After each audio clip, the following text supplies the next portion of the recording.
जय हिंद बच्चों। महामना इंस्टीट्यूट के यूट्यूब चैनल में आप सभी लोगों का स्वागत है। आज आप कक्षा 10 हिंदी माध्यम फिजिक्स पहला चैप्टर प्रकाश का परावर्तन तथा अपवर्तन के शुरू के कुछ वीडियोज़ में हम शुरुआती चीज़ों को पढ़ चुके हैं। आज हम देखेंगे कि गोलीय दर्पणों द्वारा प्रतिबिंब कैसे बनता है।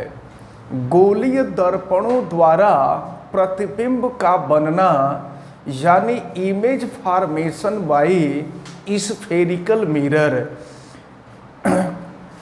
तो गोलीय दर्पण के द्वारा प्रतिबिंब कैसे बनता है, इसको देखने से पहले हम आपको बता दें कि वीडियो को अंत तक देखें, लाइक करें, अधिक से अधिक मात्रा में शेयर करें ताकि अधिक से अधिक स्टूडेंट तक पहुँचे और सभी फिजिक्स को अच्छी तरह से समझें। फिर आवश्यकता समझ में आने पर कमेंट भी करें और बेल आइकन को भी प्रेस करें। हम आपको बतलाने जा रहे हैं गोलीय दर्पणों द्वारा प्रतिबिंब बनना। गोलीय दर्पणों द्वारा प्रतिबिंब बनना, हेडिंग आप डाल लीजिए, गोलीय दर्पणों द्वारा प्रतिबिंब का बनना। प्रतिबिंब बनना। गोलीय दर्पणों द्वारा प्रतिबिंब बनना, image formation by spherical mirrors. Image formation by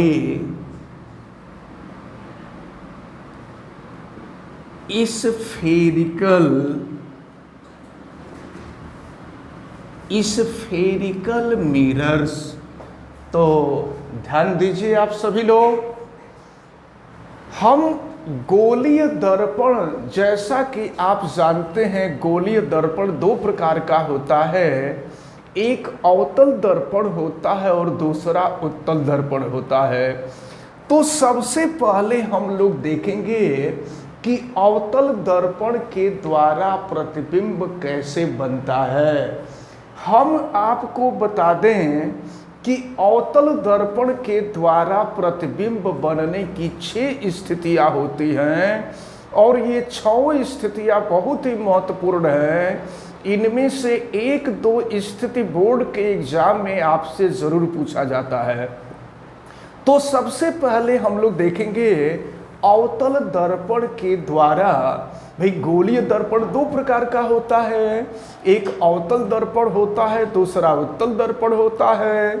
तो सबसे पहले हम लोग देखेंगे अवतल दर्पण के द्वारा प्रतिबिंब का बनना।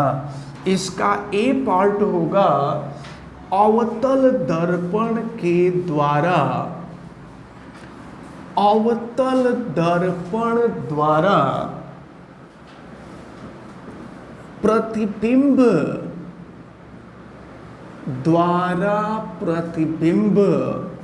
का बनना। तो देखिए, अवतल दर्पण के द्वारा प्रतिबिंब बनता है तो इसकी 6 स्थितियां आती हैं। अब 6 स्थितियों में सबसे पहले हम ये देखेंगे कि अगर ऑब्जेक्ट अनंत पर हो, ऑब्जेक्ट को हम बिंब कहते हैं, याद रखे रहिए, ऑब्जेक्ट को हम बिंब कहते हैं। बिंब माने वस्तु, ठीक ना।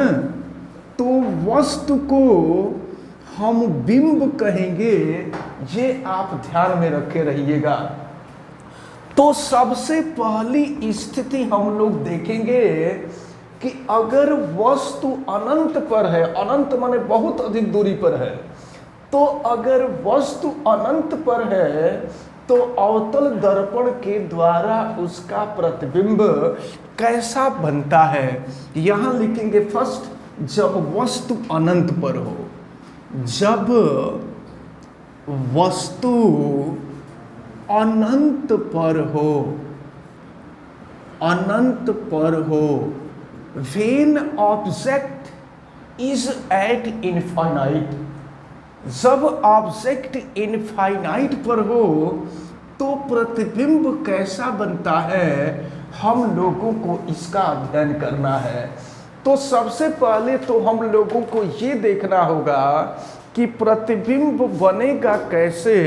ध्यान पूर्वक आप देखें, एक प्रतिबिंब का बनना जब आप अच्छी तरह से समझ लेंगे तो बिल्कुल क्लियर हो जाएगा कि अवतल दर्पण के द्वारा प्रतिबिंब कैसे बनता है। देखिए, ये है अवतल दर्पण, और अवतल दर्पण इसको हम तब कहेंगे जब इसके उत्तल पृष्ठ पर पालिश लगी होगी। ध्यान देना बेटा, जब गोलीय दर्पण के उत्तल पृष्ठ पर पालिश लगी होगी तो ये अवतल दर्पण कहलाएगा। और फिर देखें, इसके बीच में ध्रुव होगा, ध्रुव को P से प्रदर्शित करते हैं, और ये है मुख्य अक्ष, ये प्रिंसिपल एक्सिस है। और ध्यान दीजिए, पहले आप समझ लीजिए प्रतिबिंब बनेगा कैसे।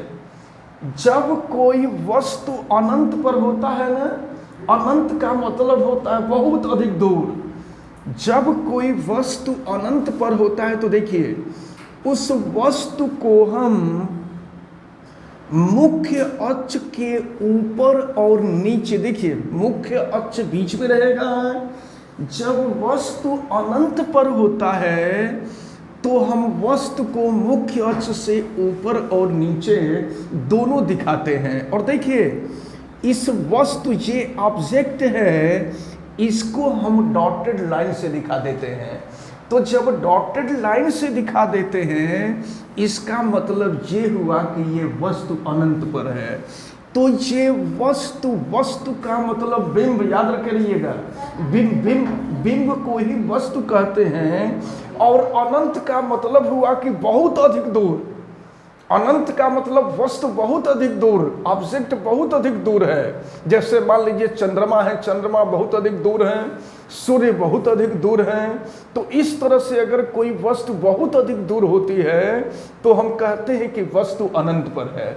और अब जरा ध्यान पूर्वक देखें, ये है वस्तु ए बी, और फिर देखें प्रकाश की किरण चलती है। देखें, वस्तु ए बी से प्रकाश की किरण चल रही है, और आपको पता है कि प्रकाश की किरण बिल्कुल सीधी चलती है।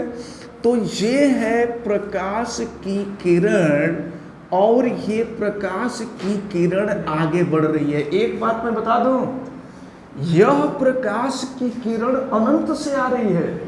तो जब अनंत से आती है तो शुरू में प्रकाश किरणों को डॉटेड लाइन से प्रदर्शित करते हैं, और यह प्रकाश की किरण अवतल दर्पण के बिंदु, हम मान लेते हैं बिंदु डी से टकरा रही है, क्योंकि ये वस्तु ए बी है और इधर वक्रता केंद्र होगा। वक्रता केंद्र को सी से प्रदर्शित करते हैं। तो वस्तु ए बी है, वक्रता केंद्र सी है, और ये प्रकाश की किरण जा करके बिंदु डी से टकरा रही है। तो जब बिंदु डी से टकराती है तो टकराने के बाद प्रकाश का परावर्तन होता है, और परावर्तन के पश्चात यह प्रकाश की किरण आगे बढ़ती है। और आपको पता है कि परावर्तन के पश्चात प्रकाश की किरण मुख्य अक्ष के जिस बिंदु को काटती है उसे फोकस कहते हैं। तो ये जो बिंदु आप देख रहे हैं, ये बिंदु दर्पण का फोकस है। और अब जरा ध्यान पूर्वक देखें, एक दूसरी प्रकाश की किरण चल रही है यहां से। और देखो बेटा, चूंकि प्रकाश की किरण जब अनंत से चलती है तो शुरू में थोड़ी सी डॉटेड लाइन दिखा देते हैं। डॉटेड लाइन दिखा देने से ये पता चलता है कि प्रकाश की किरण अनंत से आती है, प्रकाश की किरण अनंत से आ रही है। अब देखिए, यह प्रकाश की किरण आगे बढ़ रही है और आगे बढ़ करके ये जो गोलीय दर्पण है, गोलीय दर्पण के बिंदु ई से टकरा रही है। अच्छा, ये जो दर्पण है, इस दर्पण का नाम हम चाहें तो यमयन रख सकते हैं। ये जो गोलीय दर्पण है, इस गोलीय दर्पण को हम यमयन से रिप्रेजेंट कर सकते हैं। और फिर देखें, जब प्रकाश की किरण यहाँ बिंदु ई पर टकराएगी तो टकराने के बाद प्रकाश का परावर्तन होगा और प्रकाश के परावर्तन के पश्चात देखिए यह प्रकाश की किरण यहाँ आगे बढ़ती है। और देखो बेटा, देखिए ये वस्तु यानी बिंब, वस्तु को ही बिंब कहते हैं। वस्तु अनंत पर थी, ध्यान देना है। तो यहाँ वस्तु ए बी यानी बिंब ए बी ये अनंत पर था और यहाँ से प्रकाश की किरण चल रही थी, टकरा करके यहाँ आई। फिर यहाँ से दूसरी प्रकाश की किरण चल रही थी, टकरा करके यहाँ आई और इस बिंदु का नाम है फोकस। तो एक बात आप देख रहे हैं कि ये दोनों प्रकाश की किरणें किस बिंदु पर मिल रही हैं? फोकस पर मिल रही हैं। तो ये दोनों प्रकाश की किरणें एक दूसरे को जिस बिंदु पर मिलती हैं, प्रतिबिंब वही बनता है। तो पहली बात आपको ध्यान में रखना है कि जब वस्तु अनंत पर होगा, जब वस्तु अनंत पर होगा तो उसका प्रतिबिंब अवतल दर्पण के फोकस एफ पर बनेगा और फिर यह प्रतिबिंब अत्यधिक छोटा होता है।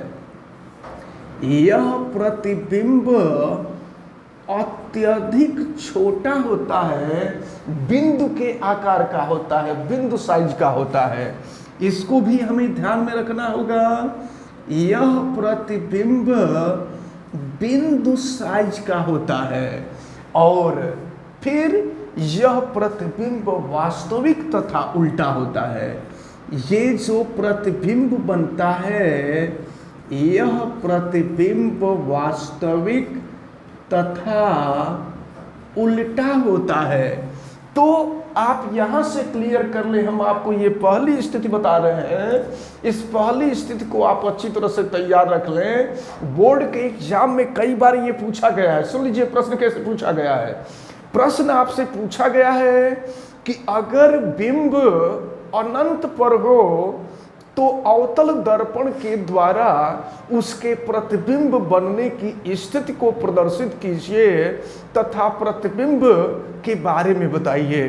तो याद रख लीजिए, जब वस्तु जिसको हम बिंब कह रहे हैं, जब बिंब अनंत पर होता है तो अवतल दर्पण के द्वारा उसका प्रतिबिंब दर्पण के फोकस एफ पर बनता है। यह प्रतिबिंब अत्यधिक छोटा होता है, बिंदु साइज का होता है, वास्तविक एवं उल्टा होता है। इसी तरह से प्रतिबिंब बनने की 6 स्थितियां हैं। इन 6 स्थितियों को हम लोग समझेंगे। जिस पहली स्थिति को आप भली भांति अपने दिमाग में रखे रहें और वीडियो को अधिक से अधिक लोगों तक शेयर भी करें, लाइक करें, आवश्यक समझ में आने पर कमेंट करें, बेल आइकन को भी प्रेस करें। आज के लिए इतना ही रहने देते हैं। आप सभी लोगों को बहुत बहुत धन्यवाद। जय हिंद।